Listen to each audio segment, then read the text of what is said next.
La présentation de ce balado est rendue possible grâce à la collaboration d'Hydro-Québec dans les studios de Zoo à Montréal. Pierre, merci beaucoup d'être avec nous. Ah, ça me fait extrêmement plaisir. Vous savez pourquoi vous êtes là? Vous êtes là pour être mon guide. J'aimerais ça que vous soyez notre guide dans cet univers de deux mondes qui vivent ensemble et séparés. Nous autres, on se plaît à dire qu'il y a le Québec et le Rock, le rest of Canada, comme deux solitudes. Ouais. Est-ce que c'est une réalité amérindienne aussi? Est-ce que c'est une amérindien, voyez-vous? Je me suis mêlé, là. C'est pas bon, ça. C'est bon, autochtone. Oui, c'est ça, oui. Première Nation. Est-ce qu'il y a ces deux solitudes-là? L'Autochtone de l'Ouest canadien puis l'Autochtone de l'Est canadien. Est-ce qu'il y a une division là-dedans? La réalité linguistique, si on parle uniquement les langues des colonisateurs, l'anglais ou le français, pourrait sans doute contribuer à présenter un peu cette image-là. Mais ça, c'est vite oublié, c'est vite mis de côté parce que c'est pas nous. Mais au niveau des similitudes territoriales, linguistiques, culturelles, écoutez, j'entends le cri de l'Alberta, puis je suis capable de faire la différence, saisir quelques mots et éventuellement peut-être de comprendre l'intention d'une phrase, ce qu'elle veut exprimer. Okay. Donc, il faut être extrêmement attentif parce que au niveau linguistique, là, c'est à travers les familles qui existent au Québec, c'est-à-dire les nations plutôt, 10 nations au Québec, il y a au moins 8 nations qui ont à peu près la même racine linguistique, avec des dialectes extrêmement différents. Là. Okay. Moi, si j'entends le Mi'kmaq ou le Micmac, si vous voulez, de la Gaspésie, là encore, des fois, au passage, un mot va signifier quelque chose.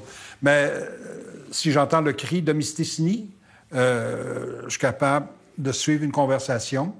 Si j'entends le cri de la côte de la baie James, je m'y perds un peu. Donc, il y a une grande diversité, même au niveau linguistique. On est peut-être devant le même problème, le québécois francophone.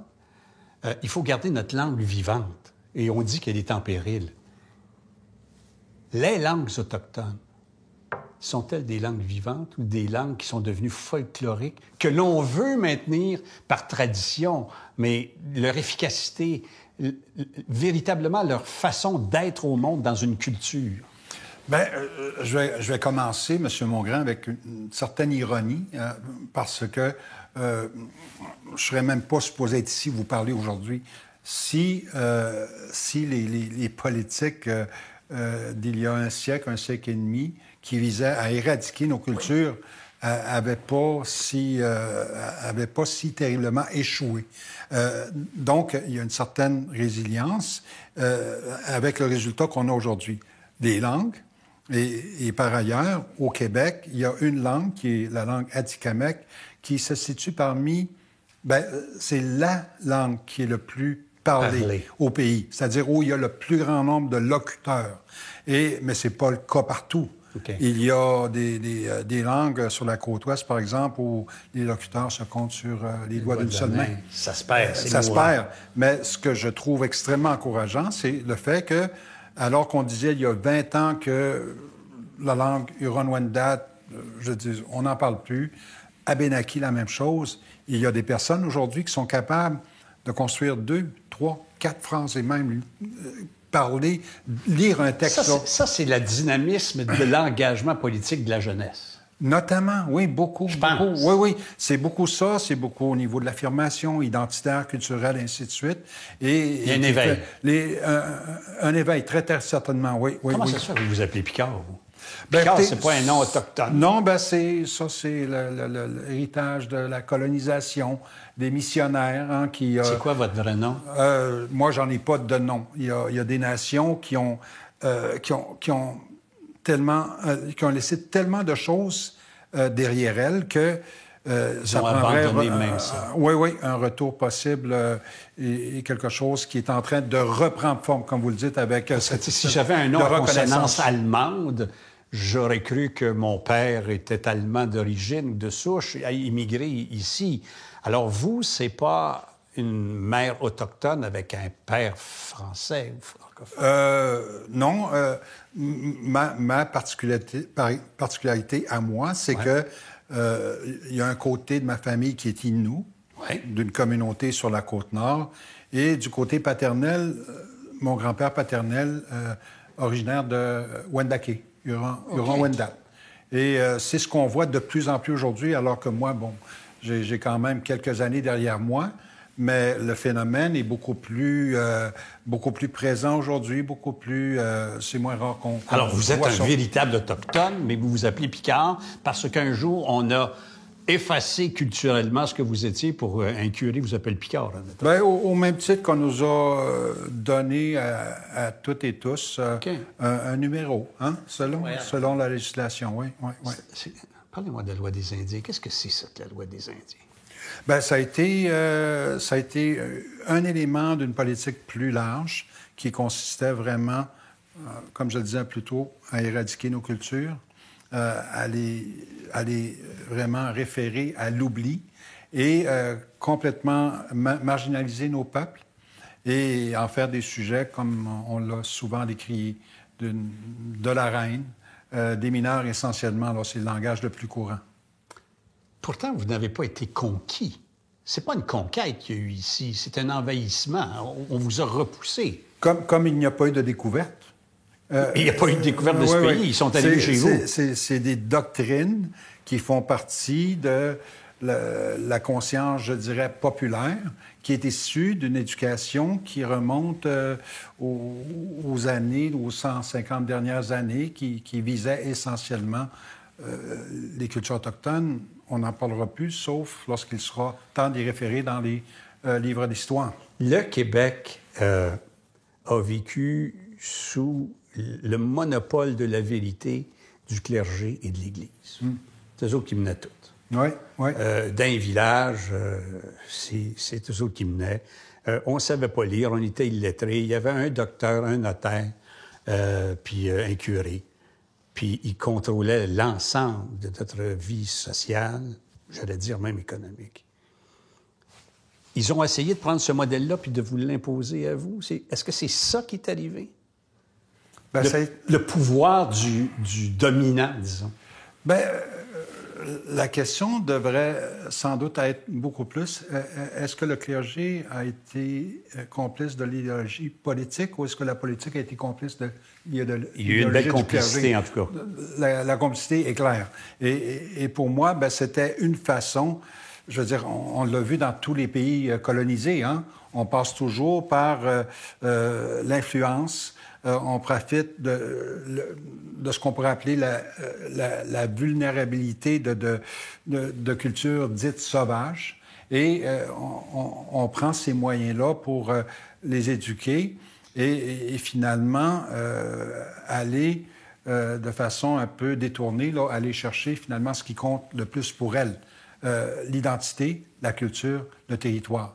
J'ai participé il y a plusieurs années à un colloque qui portait sur le racisme et une femme représentant la communauté noire s'est levée, puis elle s'est reconnue dans lorsqu'on parlait du racisme pour nos communautés, et elle disait, bien, on a vécu la même chose. Elle dit, le missionnaire s'est avancé vers nous, nous a demandé de fermer les yeux en tenant sa Bible. On a fermé les yeux, puis elle disait, bien, lorsqu'on a ouvert les yeux, ben c'est nous qui avions la Bible, puis eux avaient le territoire. Ça a été aussi mesquin que ça. Mais ça a été extrêmement bien planifié. Là. Mais nous, on n'a pas appris ça. Non. Vous l'avez subi, puis nous, on ne l'a pas appris. Bien, pire que ça, M. Mongrain, on a appris la même chose que vous. Oui? Bien, on a grandi comme ça. Lorsque nos parents nous disaient, bon, OK.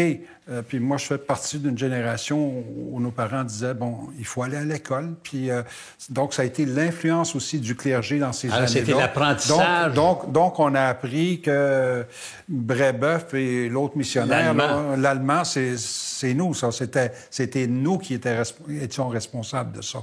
Donc, j'étais presque gêné de vous poser cette question. Ben, écoutez, c'est... Parce que moi, là, Brébeuf et l'Allemand, là, quand j'ai su qu'il leur avait mis des pierres de hache en collier, puis qu'il leur avait arraché les ongles, puis que... Là, j'ai dit, ben voyons donc, je m'excuse du mot, en S, là, mais ça n'a pas de bon sens faire ça à des prêtres. Oui, oui, tout à fait. Ben écoutez, on a appris la même chose, donc rien pour nous valoriser. Mais c'est faux? Non, c'est faux parce que nous, on était des sociétés quand même organisées. Dans les nations sédentaires avaient des structures de gouvernance qui étaient beaucoup plus propres à leur style de vie, leur mode de vie. Les nations plus nomades aussi avaient leur type de gouvernance, mais qui étaient aussi liées au cycle saisonnier. Le fait que, pendant l'automne, l'hiver, on revenait vers les territoires, l'intérieur des terres, et l'été, bien, souvent, c'était autour des cours d'eau. C'est ceux qui gagnent qui écrivent l'histoire. Hein? C'est toujours comme ça. C'est toujours comme ça, malheureusement, oui. Mais écrire l'histoire au point d'oublier un pan important de ceux qui étaient ici avant notre histoire. Pas d'oublier, mais d'effacer carrément. Effacer. C'est ça, oui, tout à fait. Puis, écoutez, le plus positif maintenant, c'est que on est en train de refaire tout ça. Pas réécrire l'histoire, évidemment, mais la compter d'une autre façon, d'une façon où on a également nos versions. Puis je reviens à l'exemple de la découverte. La doctrine n'est plus aussi populaire qu'elle a pu l'être à une certaine époque. Il y a eu un mouvement, celui de Oka, où là, ça a été des manifestations importantes, en tout cas qui ont frappé plus que l'imaginaire, qui ont frappé des communautés dont on ne connaissait même pas les problématiques et les enjeux. Mais la façon que ce conflit a poussé, ça n'a pas aidé au rapprochement et à la réconciliation. Mais là, je trouve qu'il y a une méthode qui est changée. Est-ce que ça a été fait par une marginalité de groupe, ce mouvement-là, avec l'erreur, évidemment, de penser qu'on pouvait tout faire dans un territoire qui n'est pas cédé? Ça n'a pas aidé. Ça a fait naître chez nous, ça a fait revenir sur la surface des préjugés. Oui. Qui ont aussi contribué à mettre le couvert sur les véritables enjeux. C'est ça, hein? Et pour moi, c'est là qu'on constate, puis à plusieurs égards, ça nous arrive souvent, on est pris devant un peu des espèces de contradictions, je vais les appeler comme ça. On parlait de la loi sur les Indiens tantôt, qui est décriée, puis en même temps, c'est encore cette loi-là qui guide le quotidien de plusieurs communautés. Mais il faut comprendre pourquoi. Et la crise d'Oka, la crise de Kanesatake en 90, c'est un peu la même chose. C'est que d'un côté, au sein des nations qui n'avaient pas une participation directe aux événements de 1990, il y a d'un côté la solidarité envers le geste posé parce que il y a un bien fondé, c'est une question territoriale, puis en même temps, aussi le questionnement par rapport aux moyens utilisés. Est-ce qu'il fallait passer par là? Je pense que 8 personnes sur 10, de notre côté, diront aujourd'hui que oui. Parce que il y a eu Wet'suwet'en avant la pandémie. Hein? On a passé une période à peu près similaire d'incertitude. Et le Canada s'est presque littéralement mis à genoux parce qu'il y a eu une crise majeure qui a vraiment bloqué systématiquement les échanges au niveau commercial. Est-ce qu'il faut se rendre jusque-là? Il faudrait pas. Pourquoi Wet'suwet'en, 30 ans plus tard, c'est revenu, en quelque sorte, nous réveiller? C'est qu'il y a un règlement qui n'a pas trouvé une issue ici. Le problème que moi j'ai avec ça, c'est que j'ai peur que nous portions la culpabilité des ancêtres ou de ceux qui sont passés, alors que vous réclamez de vos ancêtres pour des valeurs.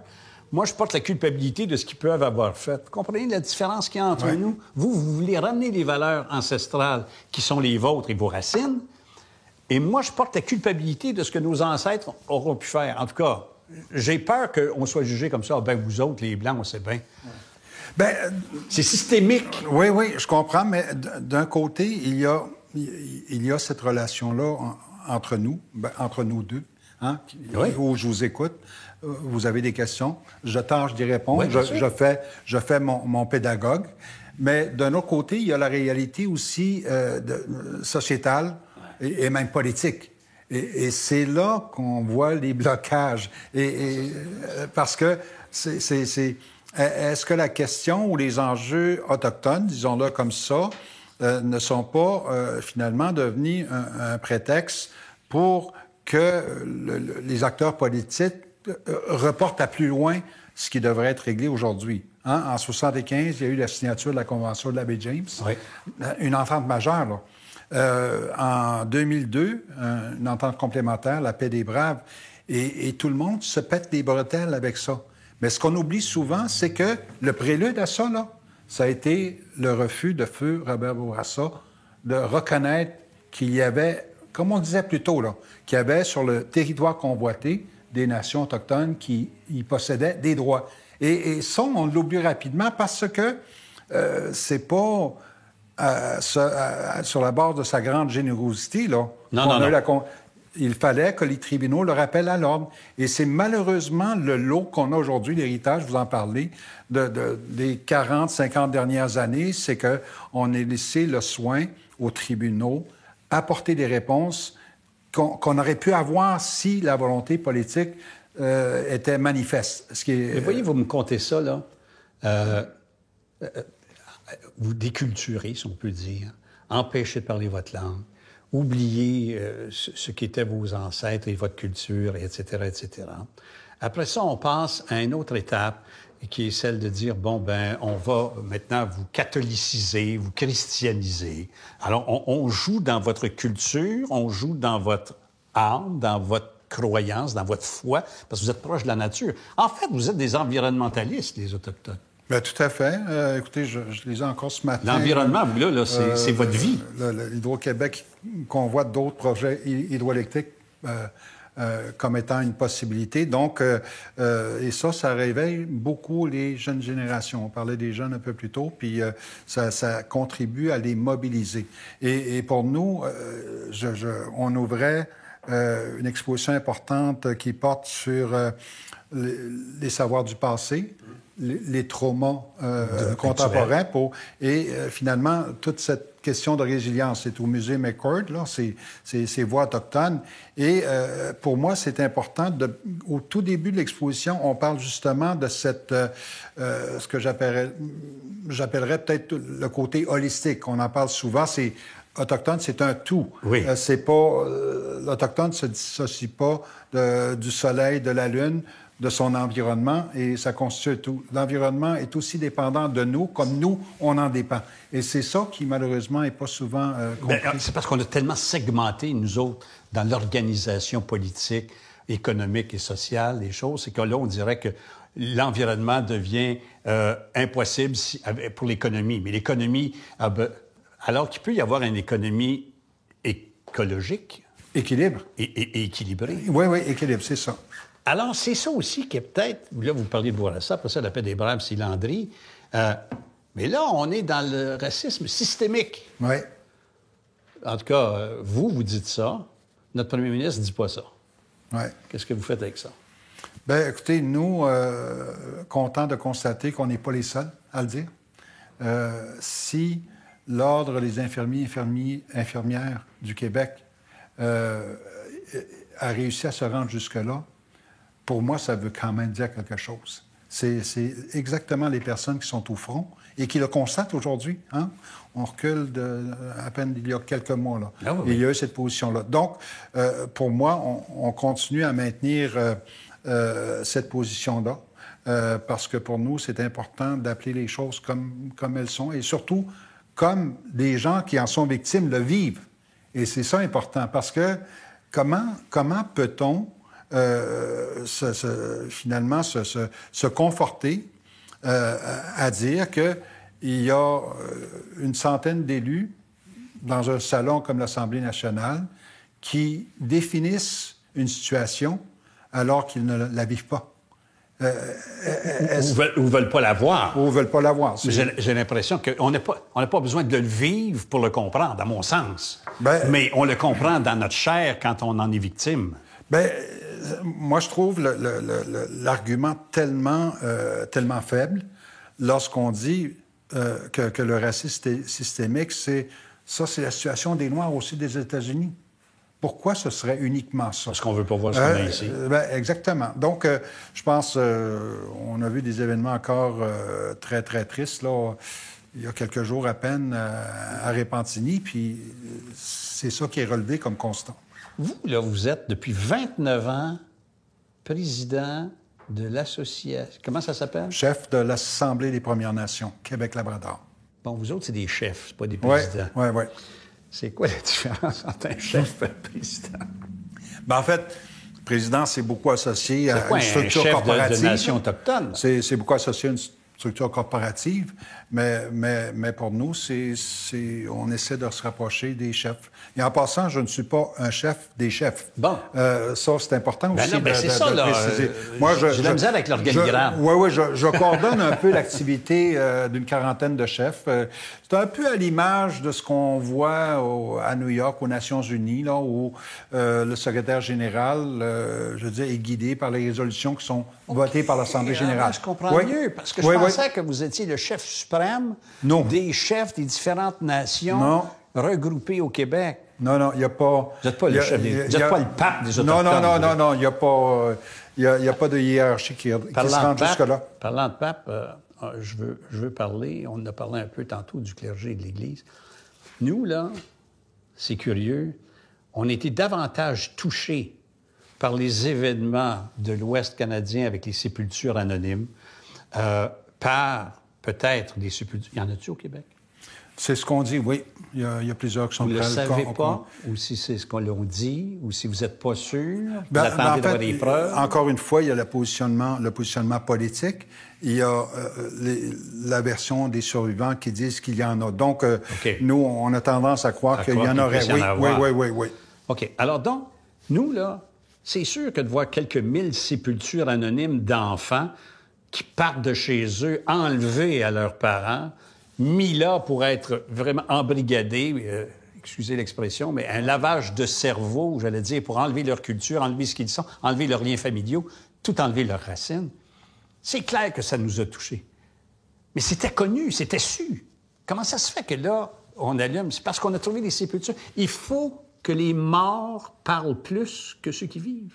Je dirais que c'est une différence entre la vérité sue et la vérité vue. Et on arrive à la deuxième étape. Là. Évidemment, il y aura des travaux pour confirmer tout ce qui est avancé depuis plusieurs mois maintenant. Et les chiffres continuent à monter. Là. Écoutez, je pense qu'on risque d'être surpris par ce qui va nous être éventuellement dévoilé. Mais, oui. Il y a quelques jours, l'Association des évêques du Canada fait ses excuses les plus sérieuses. Est-ce que ça a touché les communautés ou pas? Vous dites, regarde, vous n'êtes plus un intervenant important. Les sentiments sont divers, je dirais. Il y a des personnes qui trouvent que ça va assez loin et d'autres qui restent un peu sur leur faim, m'incluant. Moi, pour ma part, je ne suis pas d'avis qu'une autre délégation à Rome, au Vatican, va changer les choses comme c'est prévu, parce qu'on l'a déjà fait à travers des missions officielles et moins officielles, et toujours avec la même demande, mais toujours avec le même refus. Mais l'Église devrait comprendre qu'est-ce que c'est que des martyrs. Elle en vit, elle en nomme à tout bout de champ. On parle du pardon, je veux dire, de la page 1 à la dernière page dans la Bible, et c'est ce qui nous a été enseigné comme valeur. Pourquoi l'Église ne peut pas se rendre jusque-là? Parce que c'est elle qui vante ces valeurs-là. Et pour moi, pire encore, c'est que on a l'impression qu'aujourd'hui, il y a une époque où on était à genoux pour prier. Aujourd'hui, on se met à genoux pour supplier des excuses. Moi, ça me traverse complètement là, l'esprit d'accepter ça, oui. Et c'est un peu pour ça, je dis, bon, combien de fois faudra-t-il se plier pour finalement confirmer ce que l'Église sait déjà, ce qui est attendu d'elle. La Commission Vérité et Réconciliation, c'est en 2015. L'appel à l'action 58 est très clair. Des excuses papales, c'est ce qui est demandé. Pourquoi on tergiverse avec ça depuis 6 ans? Et pour moi, bon, le message de la Conférence des évêques catholiques, essentiellement, ce qu'elle dit, bien, demandez-en pas plus, on n'ira pas plus loin. C'est un peu... Vous pensez que entre les lignes, c'est ce qu'on lit? C'est ce que vous comprenez? C'est ce que je comprends, moi. Quand je regarde ça, écoutez, des scandales comme ça, là, il y en a eu partout, puis l'Église a toujours réussi, finalement, à payer le silence, à acheter le silence. Et pourquoi il ne le ferait pas? Je veux dire, le Vatican est propriétaire de la moitié de l'Italie, ou quasiment, là. Je reviens, là, je vais être très terre à terre. Je me promène au centre-ville, là, puis je descends la rue, là. Il y a des groupes de 15, 20, 25 personnes qui sont probablement des Inuits. Je ne sais pas, je ne suis pas capable d'identifier, et ça n'a pas d'importance. Ils sont des êtres démunis, brisés. Qu'est-ce qu'on fait avec ces gens? Bien, vous dites terre à terre, puis en grande partie, c'est un peu des personnes qui partent de leur communauté, qui quittent leur communauté, avec ce qu'ils amènent aussi de leur communauté. Donc, désespoir en quelque sorte. Mais en même temps, sans y trouver un prétexte ou une excuse, on sait que la situation du logement dans les communautés est très précaire. Je disais d'ailleurs récemment, j'ai dit, au lieu d'avoir dépensé 3/4 milliard pour une élection fédérale, on aurait pu construire quelques maisons, puis garantir l'eau potable à tout le monde, là. Et là-dessus, bien, c'est une des raisons pourquoi les gens migrent vers les centres urbains, pensant y découvrir peut-être des solutions à... Savez-vous, moi, je trouve que le Canada, on est spécial un petit peu. Le Québec aussi, là, on est spécial un petit peu. On aime monter la statistique de l'aide internationale. Ouais. Ça, il y a des gens en Afrique qui n'ont pas d'eau. La madame, elle part avec son panier, sa chaudière, sa tête le matin, puis elle revient le soir, puis elle a son 5 gallons. Ouais. Ici, j'ai pas vu personne partir avec un puits puis dire on va creuser parce qu'on va... Il y a des gens qui n'ont pas d'eau au Canada. C'est nous, la terre d'eau. Un droit humain fondamental. Ben voyons. Comme... non, là, il y a deux choses. Comme vous n'êtes pas capable de vous organiser ou bien non, c'est nous autres qui vous oublient. Comment vous voyez ça? Bien, la question de l'eau est un bel exemple. Je veux dire, de deux poids, deux mesures. Hein? Ouais. Nous deux, on se souviendra de Walkerton, en Ontario. Ben oui. Hein? Quelques années derrière nous. Ça a été un scandale, hein? National, là. Puis ça s'est réglé en combien de jours? Peut-être une semaine à peine. Et la question de l'eau potable, c'est sur plusieurs décennies, puis on en parle encore aujourd'hui comme étant un objectif qui n'est pas atteignable. On a de la misère à situer combien de temps ça va prendre. Moi je trouve ça aberrant. Ben oui, mais creuser un puits artésien chez nous, ça prend 10 heures. Oui, oui. Mettons. Oui, oui. Bien, ça fait 6 ans maintenant qu'on a promis qu'on allait mettre un terme à ça, à peu près 150 situations à travers le pays. On a fait un peu plus de 50 de la pensée. Pour moi, vous êtes utilitaire pour les politiciens. Ben, c'est le fun, une promesse qu'on peut reporter. Maurice Duplessis disait dans le temps, tu promets un pont, tu fais 3 élections. Tu le promets, tu gagnes ton élection. Tu construis le pont, tu gagnes ta 2e élection, puis tu coupes le ruban pour que le monde passe dessus, tu viens de faire ta 3e élection. Ouais. Moi, ce que je comprends pas, j'ai l'impression que vous êtes instrumentalisé comme autochtone. On nomme, c'est bravo pour vous, là, une gouverneure générale. Oui. Oui, c'était le temps. Tout le monde, on se tape les bretelles, c'est extraordinaire. On fait une journée commémorative, là, le 30 septembre. Annuel, ça va être au calendrier des fêtes institutionnalisées. Le pouvoir politique dit oui, on y a pensé, on pense à vous. Moi, là, si vous me donnez 4-5 millions de coups de pied dans le derrière dans mon année, puis vous me donnez un cadeau à Noël, ça me donne absolument rien de plus, là. Avez-vous pas peur d'être instrumentalisé, d'être utile au maintien des choses comme elles sont? Bien, c'est du pelletage de nuages, essentiellement, comme vous le dites. Et je prends l'exemple de la dernière élection fédérale, de celle qui l'a précédée et de celle qui l'a précédée avant, en 2015. Et je pense qu'on ne pourra pas nier le fait que depuis 2015, la question, les enjeux autochtones sont devenus un peu centrales. Et malgré cela, c'est que on n'arrive pas à une étape où on peut dire, bon, je pense qu'on est devant, je pense qu'on a mis fin aux incertitudes, tant politiques que sociales, et qu'on peut passer à une autre étape. On est toujours un peu enlisé, là, 2 pas en avant, 3 pas en arrière, et, comme vous le dites. Et moi, ce que je constate aujourd'hui, et ça me ramène un peu au débat constitutionnel des années 80. Et ça, c'est important de référer à cette période de l'histoire récente parce que ce que ça a mis en évidence, c'est l'emprise que toutes les juridictions ont sur les enjeux qui nous intéressent, alors qu'on parle d'une relation, je dirais, spécifique, spéciale entre la couronne fédérale et nos communautés. Et la conclusion de ces années-là, parce qu'on s'est retrouvé devant un échec constitutionnel, on a carrément frappé un mur sous Mulroney, et la conclusion à laquelle les leaders sont venus à l'époque, c'est que, finalement, c'est une question de pouvoir.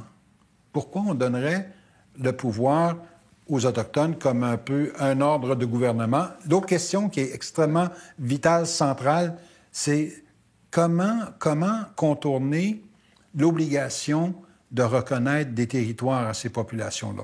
Donc, pour moi, ces deux éléments-là qui sont encore aujourd'hui très, très... Et la politique gagne à faire peur aux gens. Oui. Moi, là, si je vous donne mon territoire, je perds-tu ma maison? Oui. C'est ça que je me pose, là. Moi, je suis payeur de taxes, là. Oui. Oui, c'est à vous autres, le terrain, c'est à vous autres. Qu'est-ce que ça veut dire? Rentrez-vous, puis vous m'expropriez, vous dites tasse-toi. Qu'est-ce que ça veut dire? La chef des Verts a dit « Bonjour, je fais ma conférence de presse sur un territoire non acquis ou je sais pas quoi. » Qu'est-ce que ça veut dire pour nous quand vous faites cette revendication territoriale? Faut-tu vous payer un loyer? On va-tu vous acheter? D'abord, c'est tout simplement pour respecter les protocoles qui ont déjà existé entre nous. Oui. Et ensuite, c'était aussi pour, je parlerai pas en termes d'affront, mais juste pour ajouter aux questions dont on parlait un peu plus tôt, les doctrines sur la découverte, puis comment ça a été, c'est vraiment même enraciné dans notre esprit. Ben oui. La conquête, qui fait partie d'un autre mythe. Et pour nous, c'est important de donner ce signal-là au niveau public, mais c'est pas... Je comprends l'intention. La question du partage du territoire, ça va venir après. Parce que, de toute évidence, les ententes signées en 70 avec certaines nations au Québec pourrait aussi impliquer d'autres nations au Québec parce que le titre est le même. Le titre sur le territoire est le même. Mais une négo, vous savez ce que c'est? Oui. C'est tout le monde cède. Chacun un petit peu son bout. C'est exactement... C'est ça, le négo. C'est la rencontre de deux volontés. Oui, je comprends. On accepte le principe lorsqu'on accepte de participer à une table de négociation, mais en même temps, il y a des nations qui sont à une table de négociation depuis 40 ans. Et plus.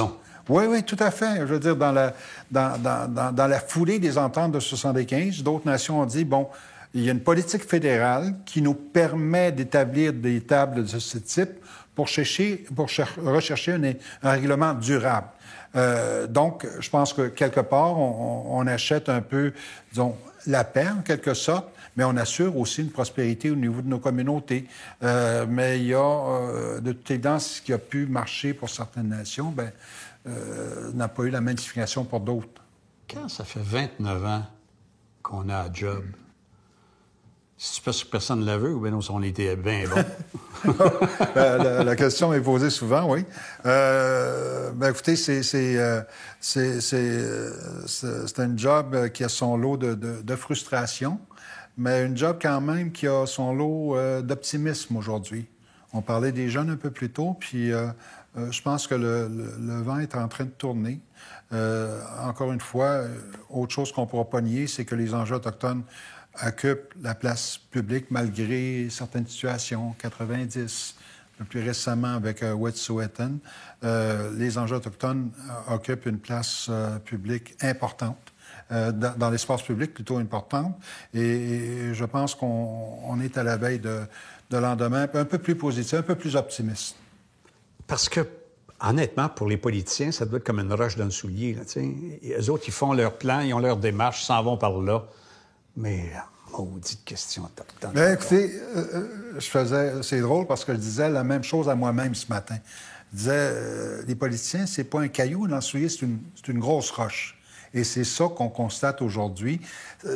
Et ce que je trouve encore plus, je dirais, frustrant, c'est le fait qu'on ne prend pas la peine de bien comprendre l'étendue de ces dossiers-là, la signification des enjeux. Ça ne nous est pas expliqué. Non, tout à fait, oui, tout à fait. Vous avez raison. Ça, là. On passe 1 heure et 5 ensemble pour comprendre. Parce que moi, là, élevé à l'école avec les Ticatchis, puis jouer aux Indiens puis aux Cowboys dans la ruelle, puis Hollywood m'a montré ce que c'était qu'un Autochtone. C'est pas le Canada qui m'a montré ça, là. Tout à fait. Alors, j'ai une image hollywoodienne, cinématographique, fantasmagorique de ça. Et là, wow, il y en a ici. Vous avez une méchante job de marketing à faire. Oui. Honnêtement. Mais malgré tout ça, M. Mongrain, il y a quand même 9 Québécois sur 10 aujourd'hui qui trouvent que les Premières Nations sont injustement traitées. J'en suis convaincu. Oui. J'en suis convaincu. Oui. J'en suis convaincu parce que c'est pas nous, ça, dans le fond. Mm-hmm. Tu sais, vous avez des valeurs, nous en avons, et on vibre peut-être aux mêmes craintes. Vous, de façon, c'est plus proche du précipice, là, la perte de ce que vous êtes. Nous, on regarde, on est noyé dans une terre anglophone, américanisée de plus en plus. On parle français, mais on dirait qu'il faut mettre 3-4 mots anglais là-dedans pour avoir l'air cool. Donc, tu dis, est-ce que je suis en train de perdre ce que mes parents ont bâti? C'est un peu comme le féminisme. Tu sais, je regarde, puis on parle moins maintenant de tout ça. Tout ce qu'on veut, c'est la parité. La parité. Mais c'est quoi la parité? C'est le résultat d'une reconnaissance des autres, de l'autre sexe, admettons, etc., ou de d'autres peuples, de d'autres nations. Bien, c'est aussi la reconnaissance d'une injustice. C'est aussi beaucoup ça. Et c'est la même chose qui s'applique à nous. Et c'est pour ça qu'on, de plus en plus, on va beaucoup insister sur la nécessité que les enjeux autochtones, pour qu'on y trouve une solution durable, doivent aller au-delà de la partisanerie politique. Parce qu'à ce moment-là, ça devient trop facile. Hein? Ça devient trop facile de dire « moi, je fais ci, les autres font pas ça ». Fait que c'est devenu presque un jeu. Et on peut pas parler des enjeux autochtones de la même façon qu'on parle du chômage en Terre-Neuve, de la façon qu'on parle du saumon de Pacifique. Manque d'emploi. C'est ça, exactement. Et il faut vraiment qu'il y ait, je dirais, un focus important sur les enjeux autochtones, leur complexité, mais surtout ce qu'il faut pour dénouer un peu une impasse qui s'étend sur plusieurs décennies. Et c'est ça qu'on recherche nous autres aussi. On veut une paix qui soit durable, une paix là, dans le sens de meilleure cohabitation de nos forces politiques, mais aussi de ce qu'on représente. Il y a un nouvel intervenant au Québec, là. Pardon? Il y a un nouvel intervenant là, au ministère là, pour les Affaires autochtones chez nous, Yann Lafrenière, oui. Un ancien policier, vous allez me dire? Non, ben en fait, non. Le ministre et moi, on se parle depuis qu'il est arrivé comme ministre. Ça fait déjà presque 1 an maintenant. On a convenu de se parler régulièrement. On le fait pas systématiquement chaque semaine, mais presque. Et on se dit les choses de façon transparente et franche. Moi, c'est ce que j'ai... c'est ce que j'ai partagé avec le ministre à l'époque. J'ai dit, il va falloir qu'on se dise les vraies choses si on veut progresser. Et je constate aujourd'hui, et j'enlève rien à la personne. Faites-moi pas de politique. Non, j'enlève rien à la personne. Moi, j'ai toujours été très franc avec le ministre et je dois constater presque un an plus tard qu'on progresse, mais trop lentement.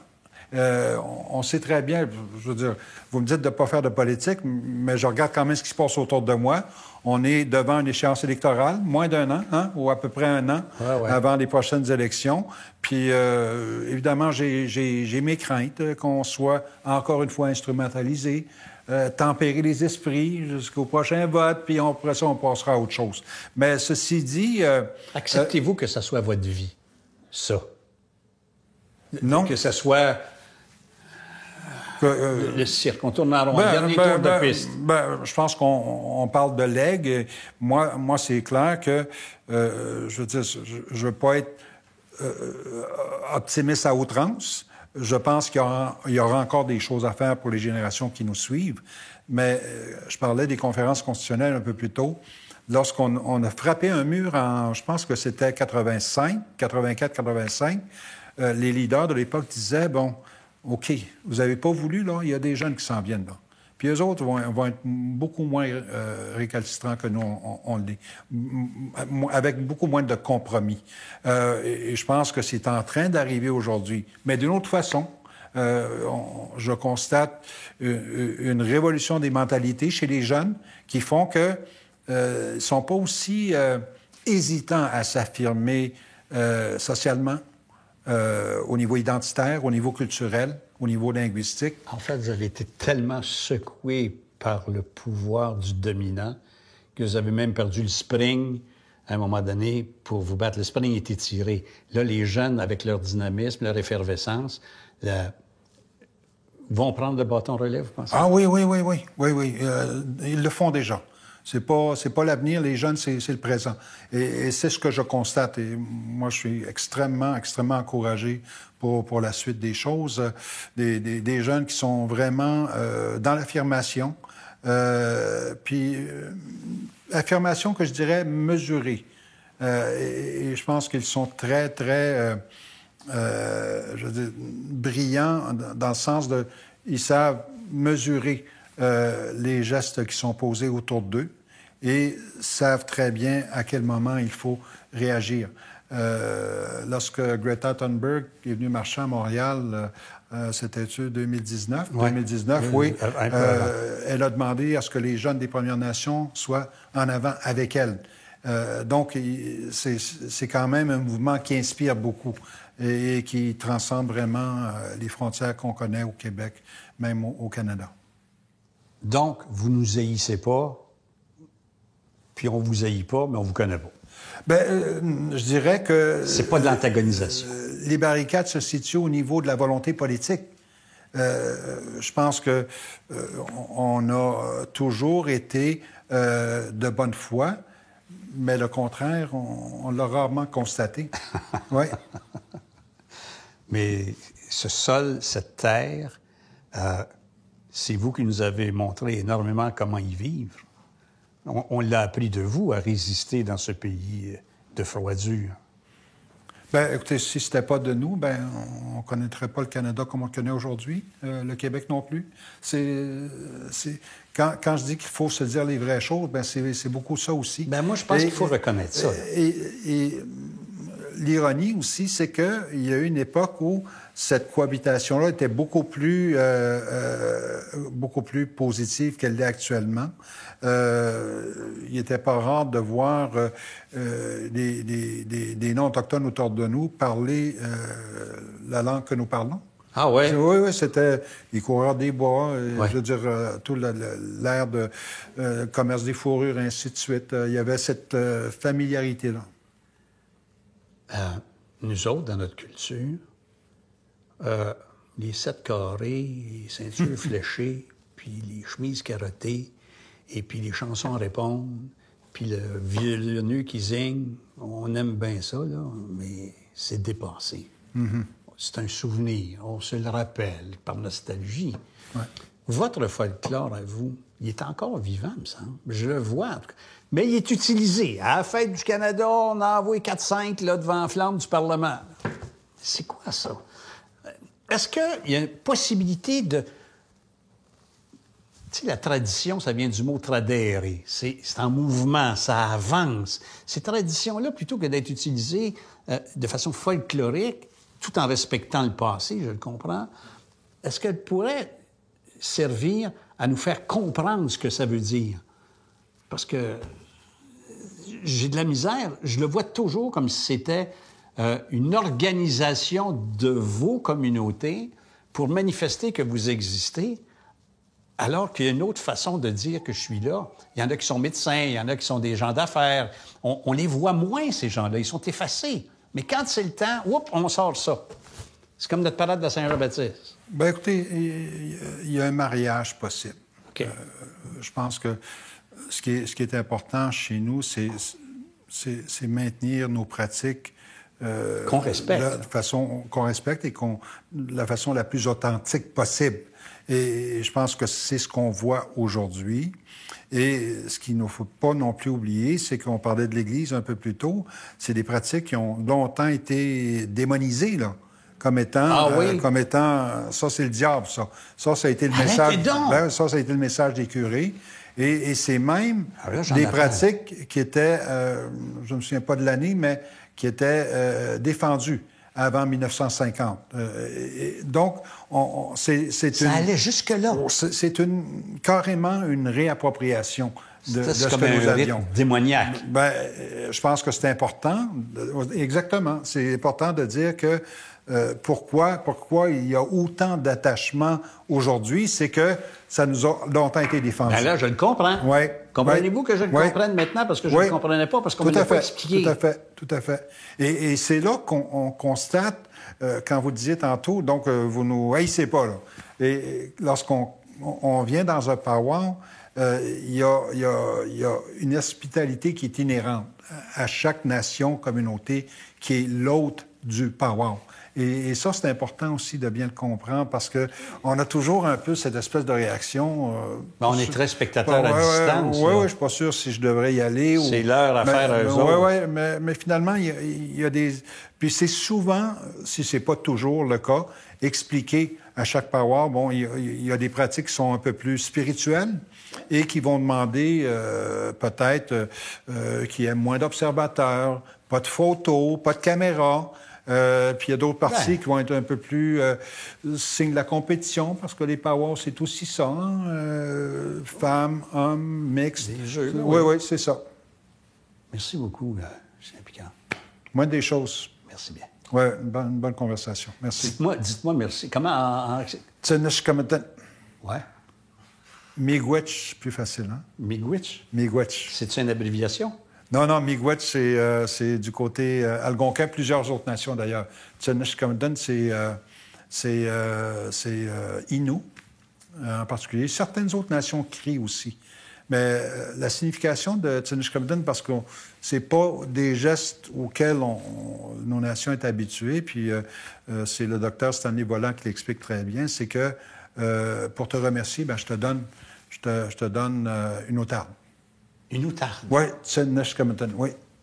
Ouais, ah, c'est bien. C'est ça que tu avais dit, oui. C'est votre Bitcoin à vous autres. C'est ça. Oui, c'est à peu près ça, oui. Merci beaucoup. Ça fait plaisir. Merci. Ça fait plaisir.